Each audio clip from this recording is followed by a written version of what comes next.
Un saludo fraternal a todos los que nos oyen y nos ven.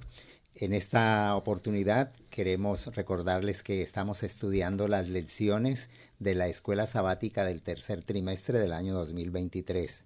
El título es Efesios, ¿cómo seguir a Jesús en tiempos difíciles? Aquí en la mesa me acompaña Carlos y me acompaña también Enrique. Yo soy Saludo. Gustavo. Para todos son bienvenidos y qué oportunidad tan linda para empezar este repaso, este conversatorio espiritual que colocándonos en las manos de Dios. Bueno, invoquemos entonces el nombre de Dios. Padre, gracias te damos por la vida, la salud y por la bendición de tener la palabra escrita, Señor, para conocerte más, profundizar en ti y prepararnos para muy pronto estar contigo en la vida eterna. Pedimos tu dirección y el Espíritu Santo para nosotros y los que nos ven y nos oyen, en el nombre poderoso de Cristo Jesús. Amén. Amén. Amén. La lección número 4, titulada ¿Cómo nos rescata Dios? ¿Qué te parece, Enrique, ese título? Interesante. Y sí, Vamos a ver, y en el vamos a contexto, ver. el contexto del versículo clave. Sí. Vamos a ver qué soluciones ofrece Dios al ser humano para salir de situaciones complejas que vivimos, que vivieron en el pasado los efesios y que podemos decir que no han variado mucho, incluso han empeorado algunas, pero siempre el Señor tiene un plan de rescate. Entonces, bueno, vamos a desarrollar esta idea que creo que puede ser interesante para todos nuestros oyentes y todos los que nos ven. El texto central tiene un mensaje especial para nosotros. Fue un mensaje que impactó a los creyentes de Éfeso y por supuesto no ha perdido vigencia. Escuchémoslo. Bueno, dice así: pero Dios, que es rico en misericordia por su gran amor con que nos amó, aun cuando estábamos muertos en pecados, nos dio vida junto con Cristo. Por gracia vosotros habéis sido salvados. Esto se encuentra en Efesios capítulo 2, versículos 4 y 5. Y bueno, la verdad es que un versículo de esperanza como creo que todo este trimestre vamos a tener en nuestra escuela sabática. Es, Carlos, un antes y un después, ¿cierto? Pareciera que antes de Cristo estábamos así y después de Cristo estamos de esta manera. Yo creo que sí, yo creo que para la realidad literaria, pero la realidad simbólica nos dice que Cristo siempre ha estado desde que Dios le dio esa vestimenta nueva a Adán y Eva, ese sacrificio representaba, ¿no? Me estoy refiriendo, Carlos, al hecho de vivir una vida sin Cristo, que sería el antes, y ahora vivir, es decir, en desobediencias y ahora vivir una vida en Cristo. Una vida diferente, sí, es un antes y un después. Sí, no sé si ustedes estarían de acuerdo conmigo acerca del tema central, el maravilloso plan de rescate de la raza humana protagonizado por Jesucristo. No sé, se me ocurrió que esa frase sería como el tema central, el maravilloso plan de rescate protagonizado hacia la raza humana, protagonizado por Jesucristo. Y aquí traigo a la memoria, no sé si alguna vez ustedes han estado perdidos, especialmente cuando uno es niño, cuando un niño se pierde, y creo que algunos habremos pasado, yo me incluyo allí, hemos pasado por esa experiencia de perdernos. Me perdí una vez entre unos matorrales y estaba en el campo, en una finca, y me fui adentrando a los matorrales, luego al bosque más espeso y varios caminos y tomé uno, me llevó a un pequeño riachuelo y ahí llegaba el camino. Luego tomé otro y me adentró más en el bosque. Bueno, pero cuando escuché la voz de mi mamá, yo empecé a sentir ese alivio. Y bueno, y finalmente me llamó y me dijo, aquí estoy, aquí estoy. Y fue para mí una experiencia traumática al sentirme perdido, pero al sentirme encontrado, pues qué alegría, qué alegría. No sé si ustedes alguna vez han estado, creo que esa es la misma experiencia del creyente. Sí, a ver, todos hemos tuvo un tenido pasado, experiencias, ¿no?, de jóvenes y no de tan jóvenes, ¿no? Experiencias, pues yo qué sé, pues cuando haces excursiones al monte y tienes una pérdida o lo que sea, y la verdad es que la situación a veces puede ser angustiosa. Sí que quería incidir en este tema que es importante, ¿no? Que reflexionar, ¿no? Y nosotros damos esa idea también para que estas reflexiones se desarrollen en las escuelas sabáticas, en nuestras iglesias, ¿no? La idea de que es importante saber que estás perdido. Tener claro que estás perdido, porque hay muchas personas y podemos estar perdidos y no ser conscientes de ello, porque vivimos cómodos, vivimos, incluso yo dije en alguna ocasión, ¿no?, que Satanás también pone ese agua templada que te hace estar cómoda en situaciones de pecado, ¿no? Claro. En situaciones erróneas. Como las ranas. Y no eres consciente de que estás viviendo una vida equivocada. Y hay muchas personas en este mundo que creo que viven esa situación, que son quizá también buenas personas y personas que potencialmente podrían ser buenas herramientas para el Señor, pero ellos viven en una situación de vida mala y no son conscientes de ello. Exacto. O no quieren ser conscientes de ello. Entonces es importante que el que está perdido reflexione sobre su situación y diga verdaderamente: necesito que el Señor me saque de aquí. Exacto. Y ojo, esto va dirigido para personas que pueden no ser cristianas o no ser creyentes, pero también para los creyentes, ¿no?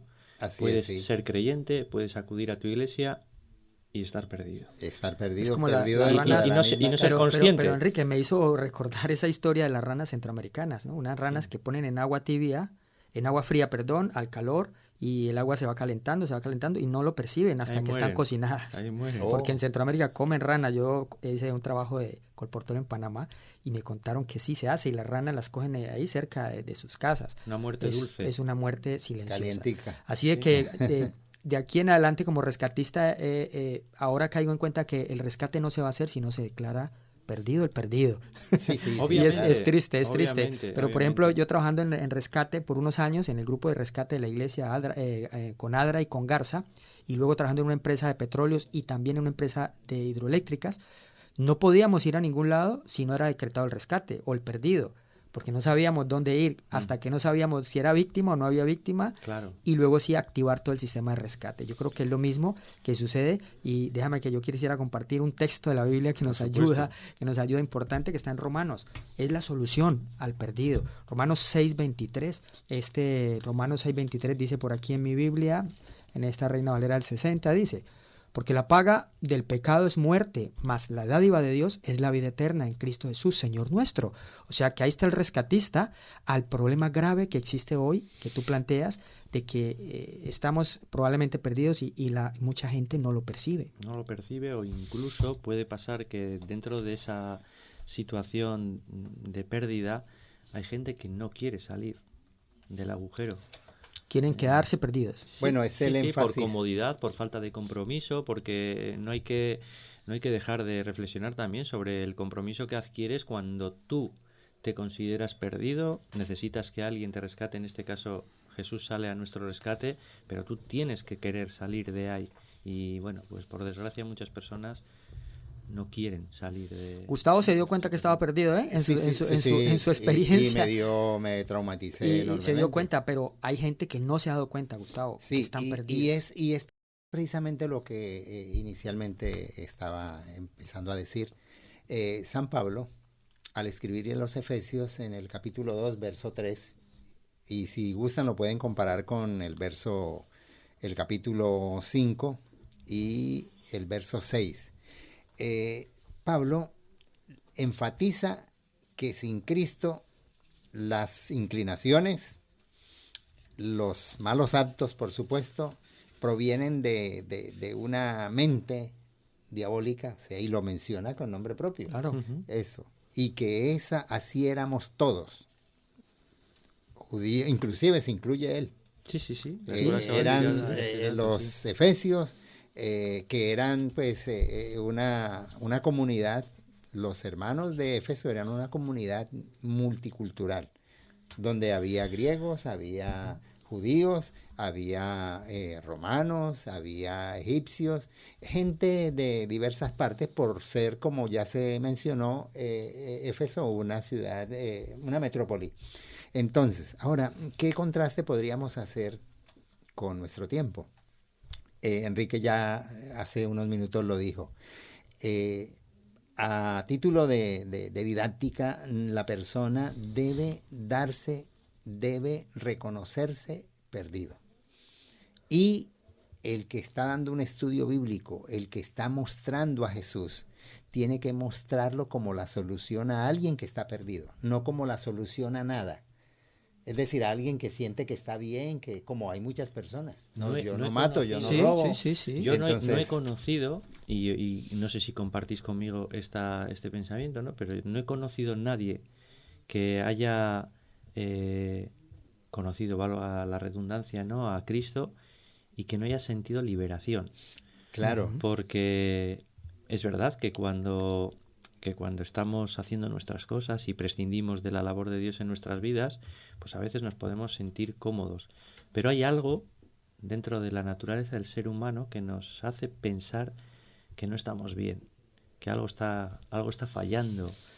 Y el ser humano tiende a esa situación de autodestrucción y Es se natural. mantiene en ella, pero no conozco a nadie que haya conocido el Evangelio que no haya sentido liberación y que haya dicho: gracias, Señor, porque te he conocido y he cambiado mis hábitos de vida, mi manera de pensar, mi manera de ver al prójimo, mi manera de ver a las personas que me rodean. Pues ese cambio que todos queremos tener, ¿no?, de ser positivos para nuestros entornos. Allí es donde Pablo enfatiza que sin Cristo, sin Dios, estábamos muertos en pecado. Estábamos muertos. Ahora, Dios nos dio vida y nos la da Jesucristo mediante la gracia salvadora. Son tres buenas noticias. 3 buenas noticias. Y yo creo que ese concepto de estar muerto, que es un tema interno, ¿no? Esas fuerzas internas que hacen que el ser humano no se dé cuenta a veces en la conformidad y siguiendo sus deseos propios, ¿no? Los deseos naturales de la carne hacen que pensemos que debe haber una solución. Y yo leyendo un poco acerca de ese tema en Pedro, en Primera de Pedro, quisiera compartir ese texto, Primera de Pedro 14, 1, 14, 15, dice: sino como, el 14, como hijos obedientes, no os conforméis a los deseos que antes tenías, estando en vuestra ignorancia, sino como aquel que os llamó es santo, sed también vosotros santos en toda vuestra manera de vivir. Yo creo que es una de las soluciones, es encontrar a Dios, y esa libertad nos permite a nosotros buscar la obediencia y no estar en desobediencia, porque es natural la maldad, o sea, es natural. El apóstol Pablo decía: maldito de mí pecador, porque el pecado vive en mí, ya no lo puedo controlar. Luego vino la solución al control, y es la obediencia. Y es una condición, Carlos, permíteme que añada, que es una condición de todo ser humano. De todos. Y que el creyente no es ajeno a ella, porque hay veces que dicen, no, es que tú crees que por ser creyente o por eres mejor que los demás. No, nosotros no somos mejores. No, de ninguna manera. Tan solo hemos tomado una decisión, que es reconocer nuestra situación de pecado y que hacemos las cosas mal, y nuestros deseos de que el Señor cambie nuestra vida. Es la única diferencia. Que no quiero decir que todo ser humano, estamos en las mismas condiciones, en las mismas situaciones, y tenemos los mismos defectos, si acaso, y las mismas virtudes también. Pero si tú reconoces tu situación, sin duda alguna el Señor va a trabajar poderosamente en tu vida. En esta línea de pensamiento del tema o título de la lección de esta semana, ¿cómo nos rescata Dios?, deberíamos contestar varias preguntas. La primera: ¿de qué manera somos participantes de las victorias de Cristo? Es decir, según Efesios 2, 6 y 7, hay 3 verbos que usa Pablo para hablar de esas victorias. Uno es resucitar, el otro es ascender y el otro es exaltar.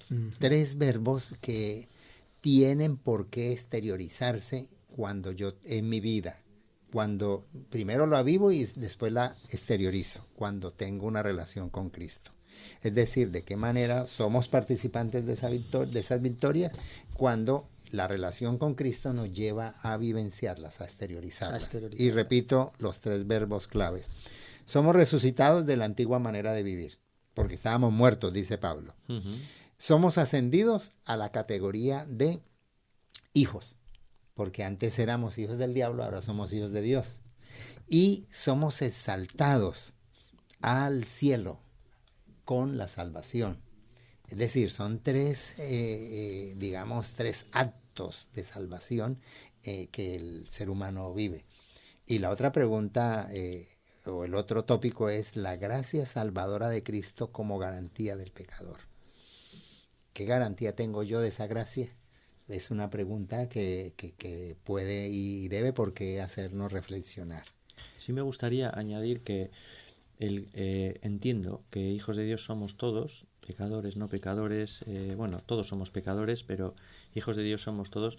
Lo que pasa es que sufrimos la esclavitud y somos presos de Satanás. Solo que ¿no? en el pecado correcto nos convertimos en hijos del diablo. Claro, somos presos de él y a veces voluntariamente y a veces, bueno, pues tienes la necesidad de salir de esa esclavitud, de esa cárcel y otras veces pues no la buscas o no la consideras, ¿no? Es muy importante que este mensaje lo tengamos claro y que Pablo en esta carta a los Efesios hablaba a sus compañeros y a sus hermanos de la iglesia de Éfeso que estaban en esa situación, ¿no? Muchas veces, muchos años y muchas vidas muertas y que un día conocieron a Jesús a través del mensaje de Pablo y estos fueron alzados y exaltados también. Exacto. Porque el Señor lo que pretende es devolver a la humanidad la situación original y la situación original que Dios planteó fue que el ser humano fuera el sumum de la creación, digamos, la culminación de una creación buena en gran manera. Ahora, ¿qué historia puedo contar yo de mi antes? ¿Qué historia puedes contar tú de tu antes y antes de Cristo y el después de Cristo? ¿Qué historia podríamos contar? ¿Será que realmente los que me rodean pueden decir, lo que ha hecho, qué cambio, lo que ha hecho el Evangelio, lo que ha hecho Jesucristo en su vida? Es una pregunta un poco rasquiñosa porque si tú estás viviendo la vida como si nada, como si no hubiera habido cambios, como si Cristo no hubiera hecho nada en tu vida, es como para ponernos un poco serios y preocupados. Por eso la pregunta rasquiñosa es, ¿pueden los demás evidenciar en tu comportamiento el Evangelio, la sanidad que Cristo ha hecho, el antes y el después? Es una pregunta, repito, bastante es una pregunta que yo creo que casi todos los hijos de Dios que han tenido un encuentro con Cristo han sentido la transformación. Aunque no ha sido personal la vivencia, pero sí ha sido exteriorizado con facilidad. Es decir, a todos los hijos de Dios, después de cierto caminar con Cristo, les dicen raros. ¿Usted por qué es así? O sea, ¿usted por qué cambió? Usted no era así, ¿eh? Usted lo vemos diferente. Sí, porque ha dejado de hacer ese tipo de cosas. Usted lo vemos muy diferente, ¿eh? Usted ha cambiado, hasta la cara le ha cambiado, ya no la forma de vestir, la forma, los gustos, las diversiones. Así pasa. Sí hay una transformación. Y ese es el nuevo hombre. El nuevo hombre. Ok, entonces realmente por eso Pablo hace tanto énfasis en el antes y en el después.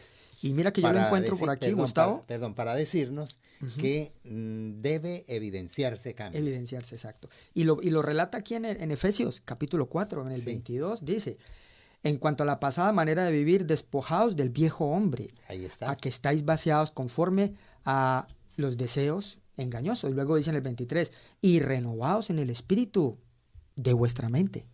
Claro, eso nos indica que estamos en un punto de quiebre, que el Evangelio tiene por qué producir cambios en nuestra vida, pero solo produce cambios si hay una estrecha relación con Cristo. Pablo sabía de eso, ¿eh? Y claro que sí, claro. Pablo tuvo que caer del caballo, ¿no? Como cuenta la historia, y para darse ciego. Cuenta de que su vida tenía que cambiar, ¿no? ¿Y cuántas veces tenemos que caer del caballo? Pues lamentablemente creo que bastantes, ¿no? Bueno, una pregunta para todos: ¿qué necesita hacer Jesús en tu vida para que los cambios sean evidentes? ¿Qué necesita hacer Jesús en mi vida?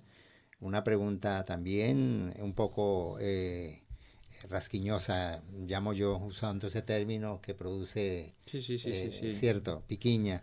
¿Qué cambios? ¿Qué experiencias por qué experiencias de pronto no tan agradables para mí debería pasar para que se evidencien cambios? Si estas preguntas te han hecho reflexionar en el estudio de esta semana, nosotros aquí en la mesa, en esta tertulia espiritual, nos daremos por bien servidos. ¿Por qué? Porque si esas preguntas te han hecho replantearte, redireccionar tu estilo de vida, tus conceptos y te ha acercado más a Cristo, Carlos y Enrique, nos damos por bien servidos. Bueno, por lo menos. Así que esta sea la ocasión para darle gracias a Dios por eso. Sin duda. Bendiciones para todos. Un saludo.